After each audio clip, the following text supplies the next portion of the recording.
el hecho mismo de haberse constituido, de haberse creado la Universidad Indígena Boliviana Aymara Tupac Katari, ya es una política de gobierno a favor de los pueblos, reivindica y es una alternativa al sistema público de universidades y al de las universidades privadas.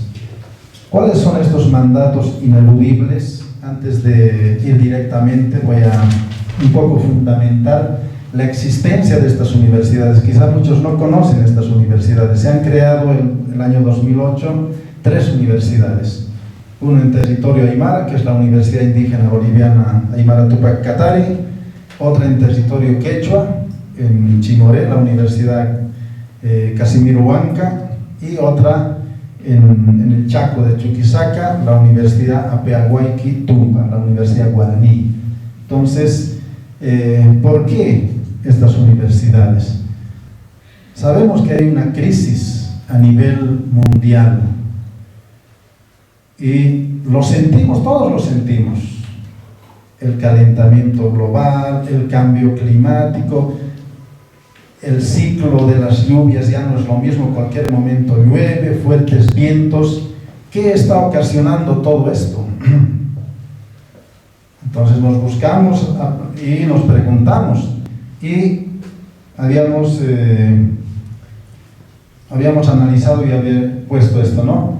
La ciencia moderna está la que está en crisis, pero ¿qué nos salva de esto?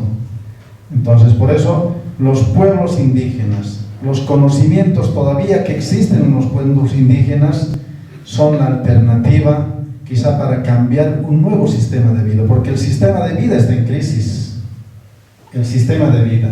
Entonces estas universidades nacen con el objetivo de producir una nueva subjetividad comunitaria, porque ahora predomina el individualismo, el yo, el eurocentrismo. El sistema de educación no ha cambiado. Desde hace muchos años seguimos con la misma metodología, con los mismos procesos pedagógicos, tanto en educación, diría primaria, secundaria, hasta en educación superior. Nosotros estamos haciendo el intento de querer cambiar la educación superior, pero nos hace falta bastantes profesionales conscientes de nuestra realidad y que valoren el conocimiento de nuestras comunidades. Entonces estas universidades tienen el mandato de transformar el carácter colonial del Estado. Venimos arrastrando desde la invasión, diríamos, de no descubrimiento. Sabemos que ha sido una invasión y nos han invadido nuestra cultura, nuestro sistema de vida, y actualmente en ese sistema vivimos. La descolonización de la educación superior. Somos admiradores de la ciencia moderna. Yo, a un principio, yo me eduqué en la Universidad Mayor de San Andrés, y la máxima aspiración cuando uno sale, quiere salir pues afuera, al exterior, es moderno. Las universidades te modernizan, y lo que decía el hermano Nelson hace rato, indicaba, la educación te quita, los quita a los hijos. Y eso es lo que pasa. Entonces hay que hacer transformaciones profundas. Tenemos que trascender la civilización moderna. Nosotros como pueblos originarios, como aymaras, quechos, guaraníes, teníamos un horizonte civilizatorio, pero nos hemos perdido en el camino. Y estamos de la colita de la ciencia moderna, del eurocentrismo, en otras palabras. Bueno, existe, indicaba, una crisis de la ciencia moderna. El sistema mundo moderno colonial al que nos ha llevado, al que está llevando al planeta, nos está llevando a un suicidio colectivo, y muchos no nos damos cuenta. Para un europeo, su lógica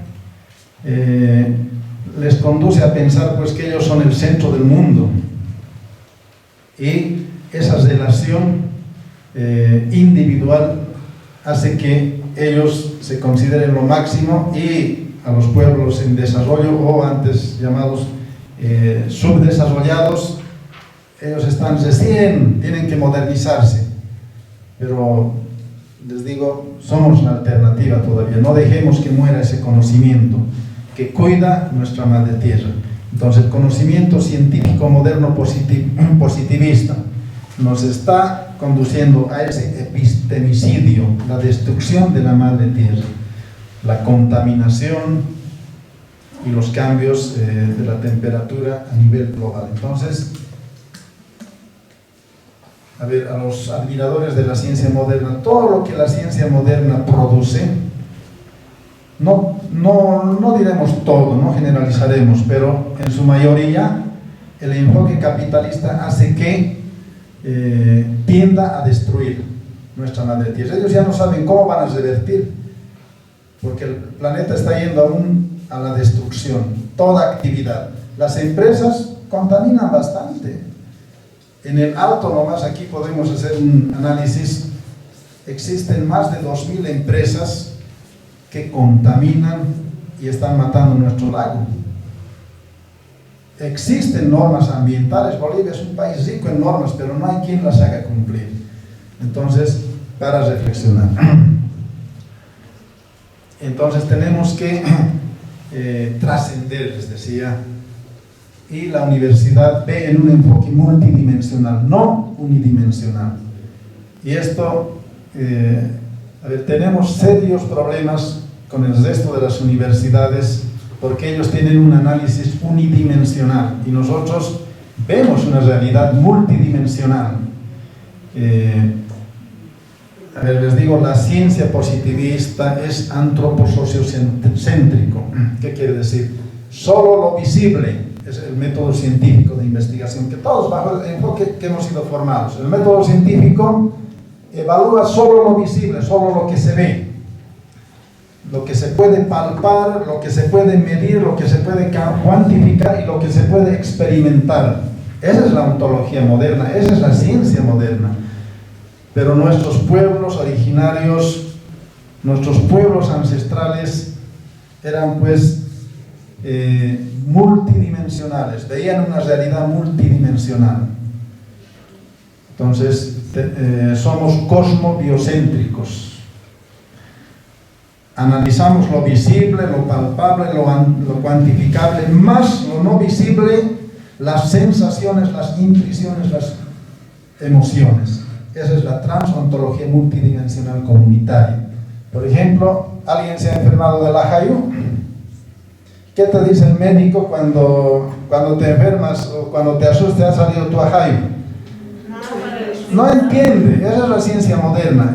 O sea, unidimensional, lo que se ve. En cambio, lo multidimensional es más allá de lo visible. Y esa es nuestra cultura, de ahí venimos. Y esta universidad pretende hacer su análisis, pretende formar a estos profesionales en esa realidad multidimensional, en la agricultura, en la ganadería, en las carreras que tienen.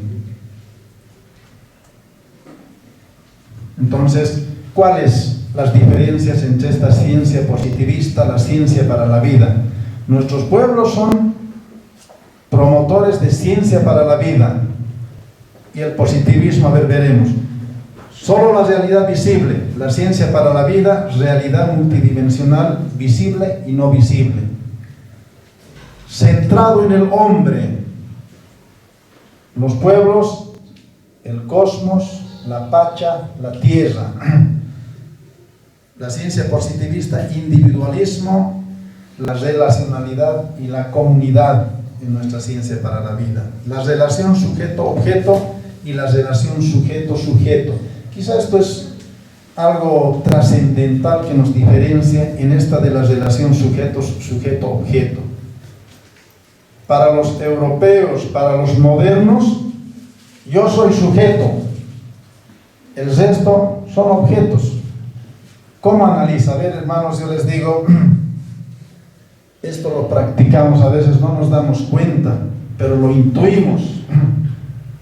Cuando nos servimos un refresquito o una cervecita, siempre compartimos con la pacha, con la Pachamama.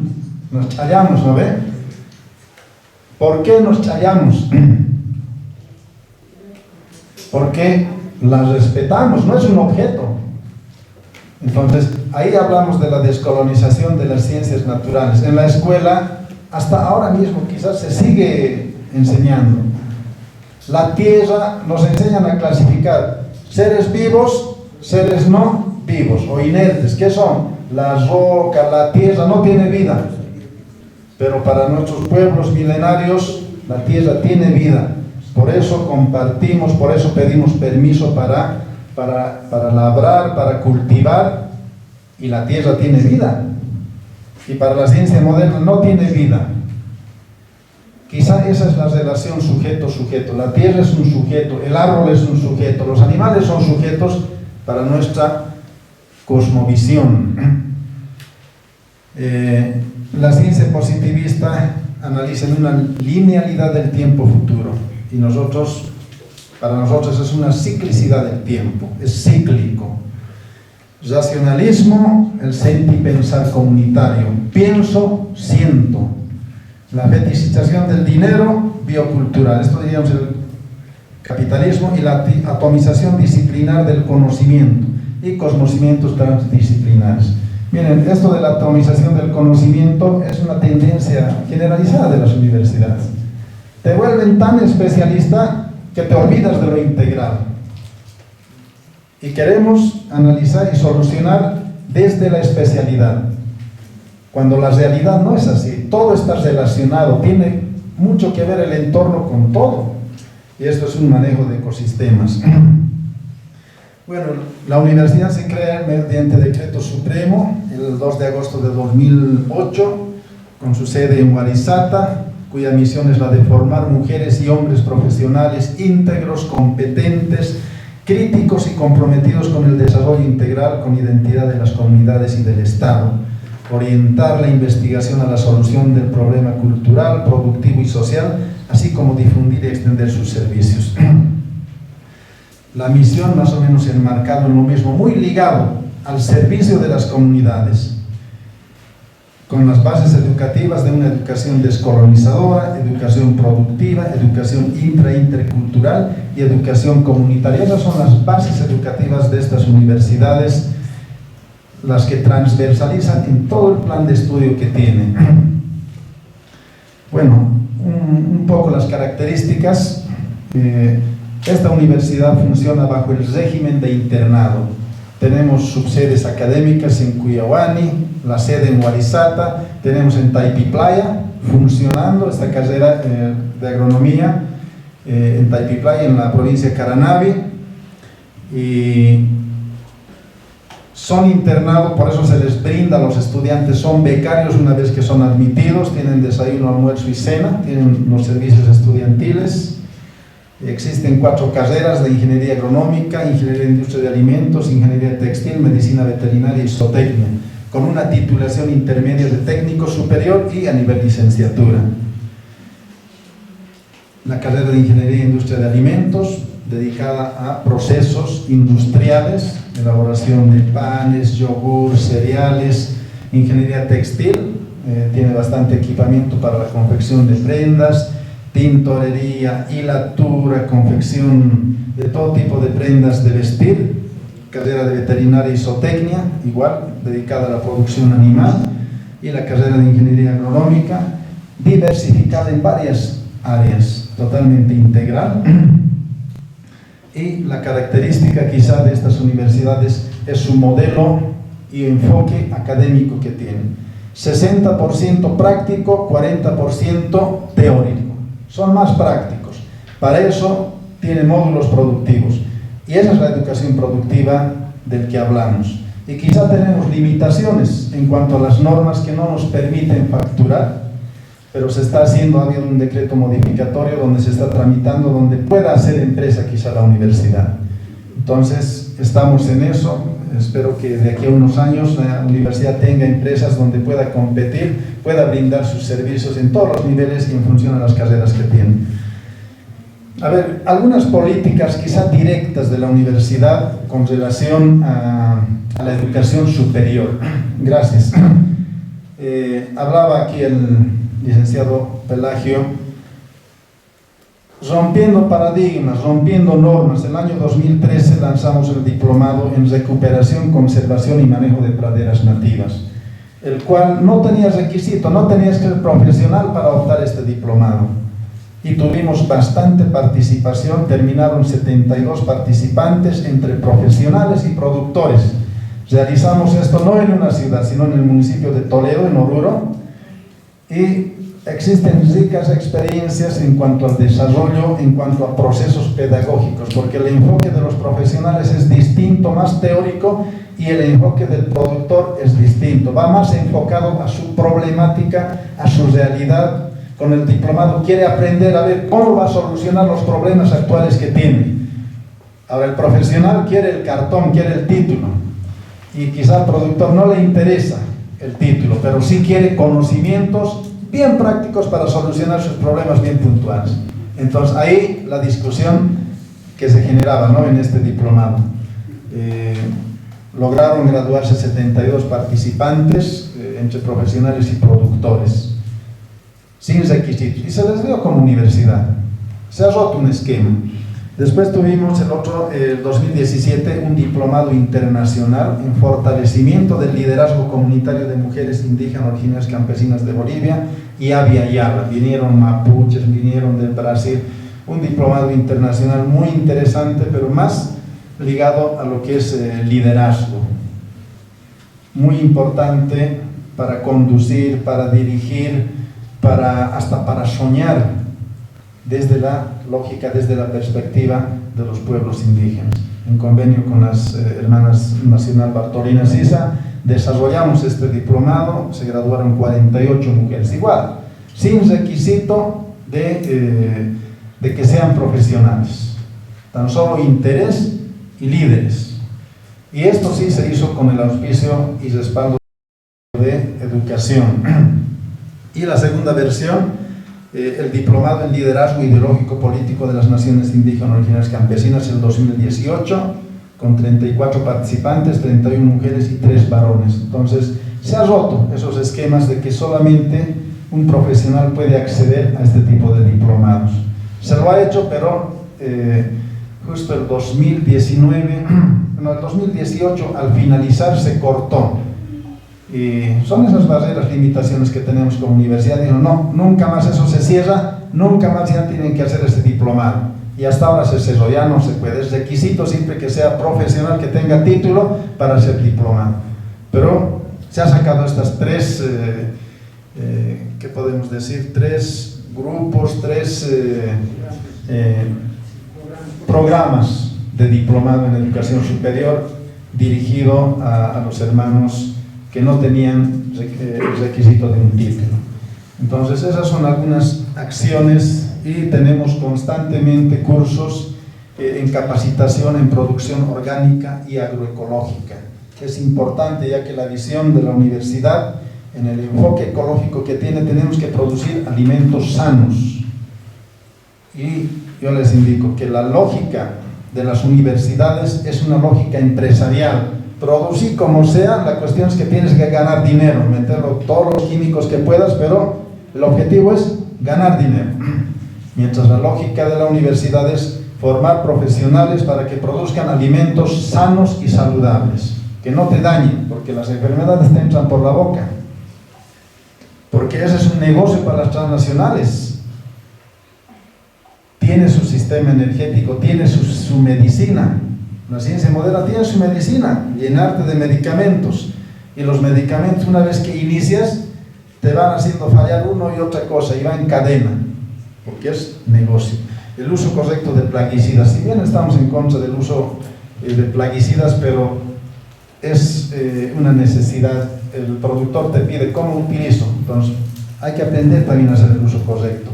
Elaboración de abonos orgánicos, campañas de forestación, y bastantes investigaciones en bioindicadores en la producción agrícola, agroastronomía andina, sistemas de producción en sucacollos, terrazas, y muchos sistemas de producción todavía que están vigentes con el enfoque amigable a la madre tierra que se tenía. Entonces, esa es la universidad indígena que trabaja día a día formando profesionales con ese enfoque de descolonización, comunitario, educación productiva y con la finalidad de transformar el carácter colonial del Estado. Muchas gracias. Centro de Desarrollo Integral de la Mujer Aymara, Amuita Sedima, 32 años.